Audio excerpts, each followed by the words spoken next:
미움의 시작. 왜 영조는 사도세자를 미워했을까? 1724년 8월 경종이 갑자기 승하하고 영조가 왕위에 올랐습니다.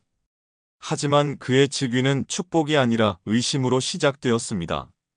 연인군이 형을 독살했다는 소문이 한양 전역에 퍼졌습니다. 영조는 신하들 앞에서 무릎을 꿇고 맹세해야 했습니다. 나는 형님을 해치지 않았다. 왕이 신하들에게 자신의 결백을 증명해야 하는 굴욕적인 상황이었습니다. 이 의심의 뿌리에는 영조의 출신이 있었습니다. 그의 어머니 숙빈 최 씨는 무수리 중에서도 궁궐에 물을 길어 나르는 천한 신분이었습니다. 조선 왕조 300년 역사상 이렇게 낮은 신분의 어머니를 둔 왕은 없었습니다. 실록을 보면 신하들이 영조를 무수리의 자식이라 비하했다는 기록이 은근히 나옵니다. 영조는 평생 이 수치심을 안고 살았습니다. 그래서 영조는 자신을 증명해야 했습니다. 그는 새벽 3시에 일어나 경전을 읽었습니다. 신하들과의 회의는 하루에도 몇 차례씩 이어졌습니다. 그는 비단옷을 멀리하고 무명옷을 입었으며 수라상도 검소하게 차렸습니다. 승정원 일기에는 영조가 내가 사치하면 신하들도 사치하고 신하들이 사치하면 백성이 굶는다고 말한 기록이 있습니다. 그는 스스로를 채찍질하며 성군이 되려 했습니다. 1735년 영조는 마침내 아들을 얻었습니다. 사도세자가 태어난 것입니다. 영조의 나이 42세였습니다. 얼마나 기뻤을까요? 실록에는 영조 임금이 하늘이 종사를 돌보셨다며 기뻐했다고 기록되어 있습니다. 하지만 이 기쁨 속에는 이미 불안이 섞여 있었습니다. 영조는 세자가 자신처럼 의심받지 않고 누구도 흠잡을 수 없는 완벽한 왕이 되기를 바랐습니다. 문제는 세자가 4살 때부터 시작되었습니다. 1739년 영조는 4살 난 아들을 불러 그를 가르치기 시작했습니다. 승정원 일기를 보면 영조는 어린 세자가 글자를 틀리거나 집중하지 못하면 바로 꾸짖었다고 합니다. 어찌 일이 둔한가? 이래서야 어찌 나라를 맡기겠는가? 4살 아이에게 하는 말이었습니다. 세자가 7살이 되던 해 영조는 그를 동궁에 거처하게 했습니다. 이때부터 부자는 떨어져 살게 되었습니다. 한중록 이르길 해경궁 홍씨가 이렇게 기록했습니다. 세자께서는 대전을 배울 때마다 몸을 떨고 식은땀을 흘리셨다. 임금께서 부르시기만 해도 병이 나셨다. 7살 아이가 아버지를 만나러 가는 것이 병이 날 만큼 두려웠다는 것입니다. 영조의 기대는 갈수록 높아졌습니다. 1749년 15살의 세자는 처음으로 대리청정을 시작했습니다. 아버지를 대신해 나랏일을 일을 보는 것입니다. 그런데 승정원 일기를 보면 영조는 세자가 대리청정을 할 때마다 뒤에 서서 지켜보며 간섭했습니다. 세자가 신하의 의견을 받아들이려 하면 그것은 잘못되었다고 말했고, 세자가 결정을 내리면 어찌 그리 경솔한가라고 꾸짖었습니다. 신하들 앞에서의 모욕은 더 심했습니다. 1750년 5월 세자가 대리청정 중에 실수를 하자 영조는 신하들이 모인 자리에서 이렇게 말했습니다. 이 불초한 자식을 어찌하면 좋겠는가? 차라리 없는 것만 못하다. 승정원 일기의 기록입니다.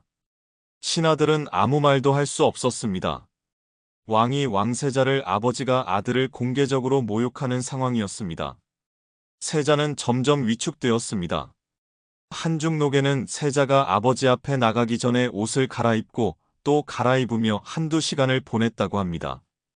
무엇을 입어야 아버지가 꾸짖지 않을지 알 수 없었기 때문입니다. 그리고 아버지를 만나고 돌아오면 하루 종일 누워 식음을 전폐했습니다. 영조가 진정으로 싫어한 것은 세자의 성향이었습니다. 세자는 학문보다 무예를 좋아했습니다. 활쏘기와 말타기에 뛰어났고 그림을 잘 그렸으며 옷과 기물을 만드는 데 취미가 있었습니다. 승정원 일기를 보면 세자는 스스로 옷감을 짜고 신발을 만들었다고 합니다. 영조에게 이것은 참을 수 없는 일이었습니다. 왕세자가 어찌 장인의 일을 하는가라며 분노했습니다. 1752년 세자가 18살이 되던 해 결정적인 사건이 일어났습니다. 세자가 평양감사로 있던 이기성에게 편지를 보내 자신이 좋아하는 물건들을 구해달라고 했습니다. 옷감과 칠기, 악기 같은 것들이었습니다. 이 편지가 영조의 손에 들어갔습니다. 영조는 격분했습니다. 이것이 왕세자가 할 일인가? 재물을 탐하고 사치를 좋아하니 어찌 나라를 맡기겠는가? 승정원 일기에는 영조가 신하들을 모아놓고 이 편지를 낭독하며 세자를 질책한 장면이 나옵니다. 세자는 그 자리에서 기절했습니다. 영조는 또 거짓으로 병을 꾸미는가라며 내쫓았습니다. 이날 이후 세자와 영조의 관계는 돌이킬 수 없게 되었습니다. 한중록에는 더 안타까운 기록이 있습니다. 해경궁 홍씨는 이렇게 썼습니다. 세자께서는 무엇을 하셔도 상감께 칭찬을 들은 적이 없으셨다. 활을 백발백중으로 쏘아도 경박하다 하시고 글을 지어도 부족하다 하셨다. 세자께서는 내가 무엇을 해도 아버지는 싫어하신다고 말씀하셨다. 여기서 우리는 의문을 가져야 합니다. 영조는 정말 세자의 행동이 싫었을까요? 아니면 세자 자체가 싫었을까요? 심리학적으로 보면 영조는 세자에게서 자신이 부정하고 싶었던 모습을 본 것일 수 있습니다. 영조는 평생 검소하고 절제된 삶을 살았지만 실은 그것이 자신의 본성이 아니었을지도 모릅니다. 그는 왕이 되기 위해, 인정받기 위해 자신을 억눌렀습니다. 그런데 세자는 자유롭게 자신의 취향을 드러냈습니다. 이것이 영조에게는 참을 수 없는 배신처럼 느껴졌을 것입니다. 1757년 세자가 23이 되던 해 영조는 세자에게 이렇게 말했습니다. 승정원 일기의 기록입니다. 네가 만약 바뀌지 않으면 나는 너를 버릴 것이다. 왕위는 너의 아들에게 주겠다. 이것은 단순한 위협이 아니었습니다. 영조는 진심이었습니다. 그리고 5년 뒤 그는 정말로 이 말을 실행에 옮겼습니다. 영조와 사도세자의 비극은 단순히 부자 간의 문제가 아니었습니다. 그 주변에는 이 갈등을 부채질하고 이용한 사람들이 있었습니다. 그 중심에는 영조의 두 번째 왕비 정순왕후 김씨가 있었습니다. 1759년 영조는 66의 나이에 재혼을 했습니다. 새 왕비는 경주 김씨 가문의 김한구의 딸로 나이가 겨우 15이었습니다. 영조보다 무려 51세나 어렸고 사도세자보다도 10살이나 어렸습니다. 이 어린 왕비가 정순왕후입니다. 정순왕후의 책봉은 처음부터 정치적이었습니다. 승정원 일기를 보면 영조가 재혼을 결심한 이유는 왕실의 어른이 필요하다는 것이었습니다. 하지만 실제로는 노론 벽파의 거두였던 김상노의 조카딸을 왕비로 맞음으로써 노론 세력을 결집시키려는 의도가 있었습니다. 당시 사도세자는 소론 쪽에 가까웠기 때문에 정순왕후의 책봉은 세자 견제의 의미도 있었습니다.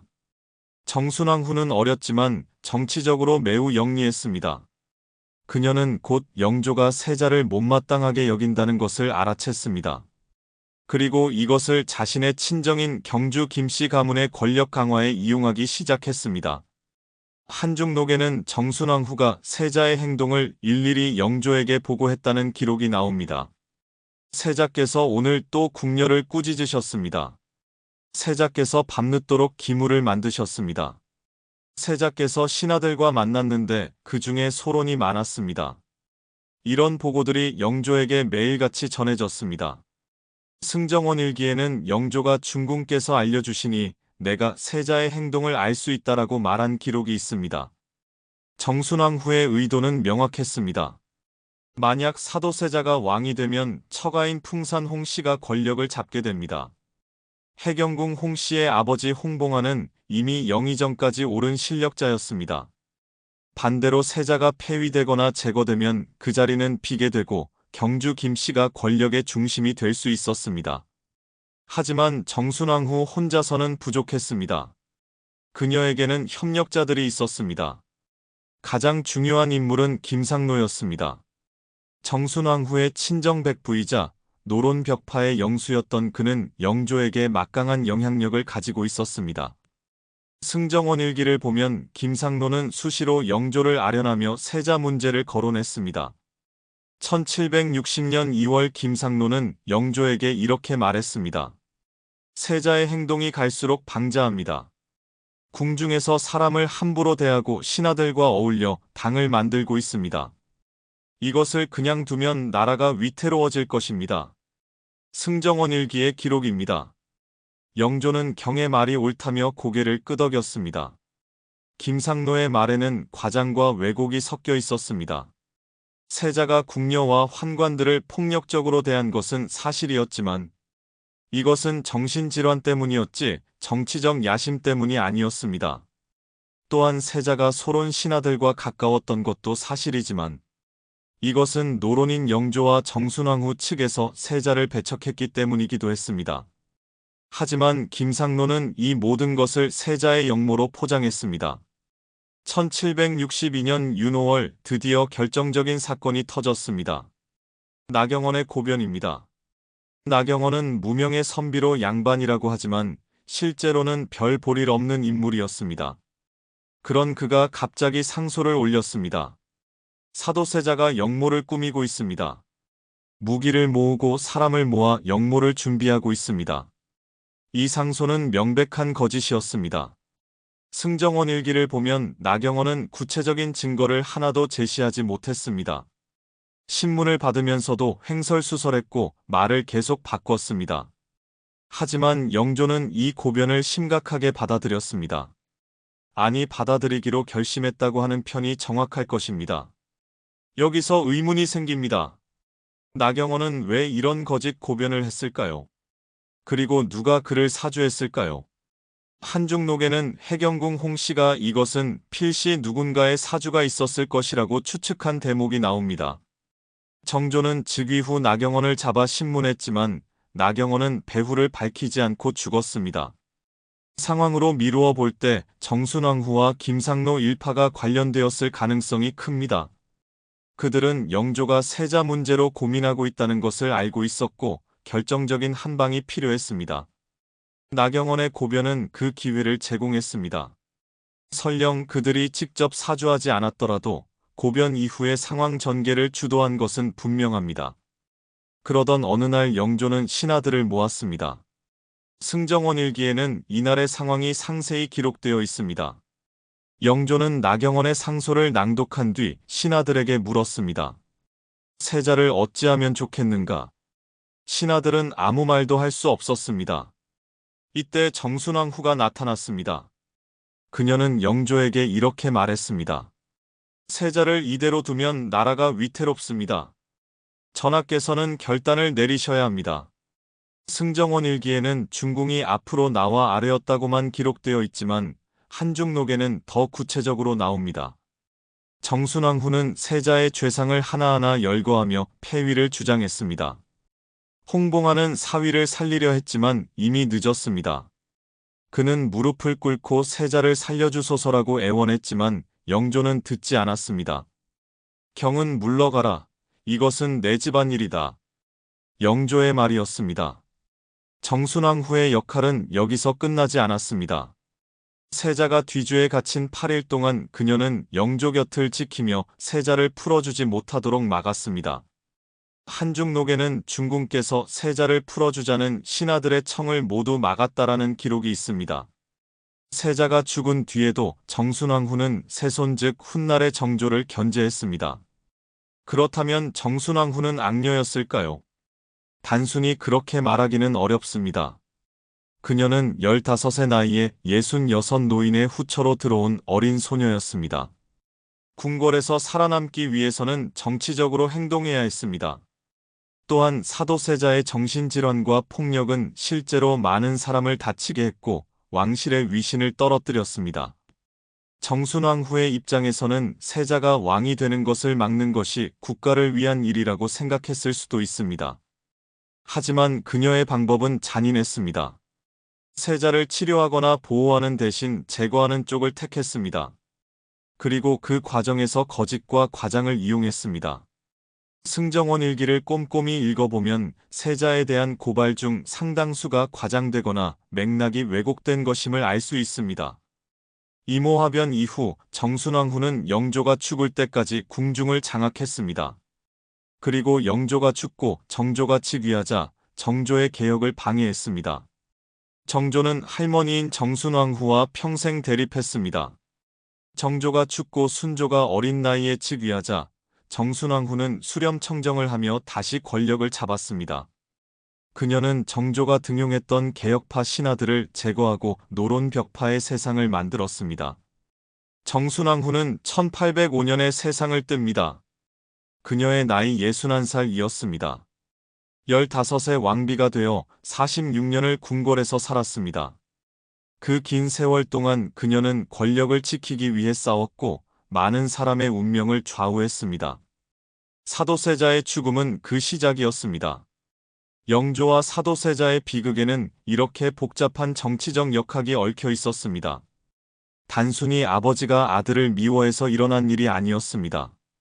권력을 둘러싼 당파의 싸움, 왕실 내부의 갈등, 개인의 야심이 모두 뒤엉켜 있었습니다. 그리고 그 한가운데서 정신질환으로 고통받던 한 왕세자가 희생되었습니다. 다음 편에서 사도세자의 슬픈 이야기가 계속됩니다. 구독과 알람 설정 꼭 부탁드립니다. 감사합니다.